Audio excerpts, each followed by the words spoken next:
Good morning to all of my students.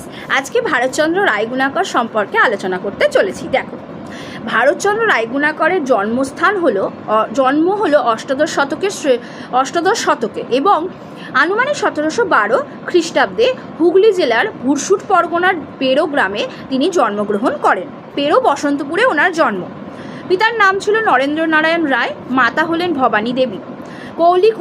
কৌলিক যে পদবী সেটা ছিল মুখোপাধ্যায়। তার বিশেষ নাম ছিল মুনি গোসাই।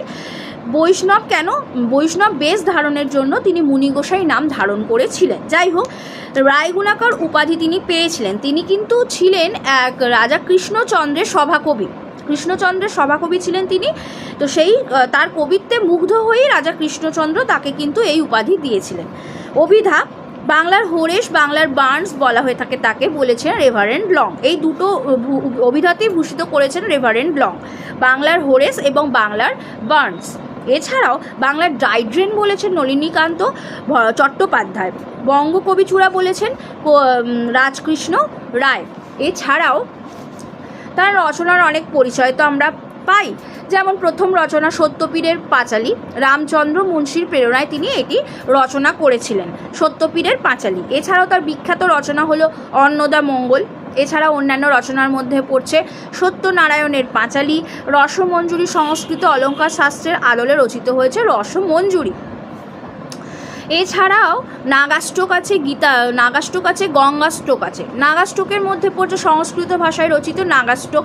গঙ্গাষ্টক হলো সংস্কৃত একটি নাটক, যা সংস্কৃত ভাষাতেই রচিত। চণ্ডী নাটক, এটাও কিন্তু তিনি সংস্কৃত ভাষায় রচনা করেছিলেন। এটা ছিল তার অসমাপ্ত একটি নাটক। এছাড়াও বিবিধ কবিতাবলী, পত্রম, এইগুলো সবই কিন্তু সংস্কৃত ভাষায় লেখা। তার জীবনীকারের নাম হলো ঈশ্বরগুপ্ত। ঈশ্বরগুপ্ত তার জীবনী লিখেছিলেন ভারতচন্দ্র রায়গুণাকরের। কবিবর ভারতচন্দ্র রায়গুণাকরের জীবন বৃত্তান্ত হচ্ছে 1855 খ্রিস্টাব্দে জীবন বৃত্তান্তটি প্রকাশিত হয়েছিল। তার জীবনাবসান হয় 1760 খ্রিস্টাব্দে। মূলাজর গ্রামটি কিন্তু রাজা কৃষ্ণচন্দ্র তাকে কিন্তু দান করেছিলেন। এছাড়াও তার রচনার পরিচয়ের মধ্যে বিখ্যাত রচনা আমরা জানি অন্নদামঙ্গল। অন্নদামঙ্গল কাব্যটি 8টি পালায় বিভক্ত হয়েছিল। অন্নদামঙ্গল কাব্যের কিন্তু 3টে খণ্ড ছিল। প্রথম খণ্ডের নাম হলো শিবায়ন, দ্বিতীয় খণ্ডের অন্নদামঙ্গল, যেটাকে আমরা শিবায়ন বলে জানি বা শিবায়ন নামে অন্নদামঙ্গল পরিচিত। এছাড়াও কালিকামঙ্গল হলো বিদ্যাসুন্দর এবং অন্নপূর্ণা মঙ্গল হলো মানসিংহ। এছাড়া কাব্য রচনার নির্দেশ, তিনি কিন্তু ভারতচন্দ্র রায় মাতুবেশ ধারণকারী দেবী অন্নপূর্ণার নির্দেশ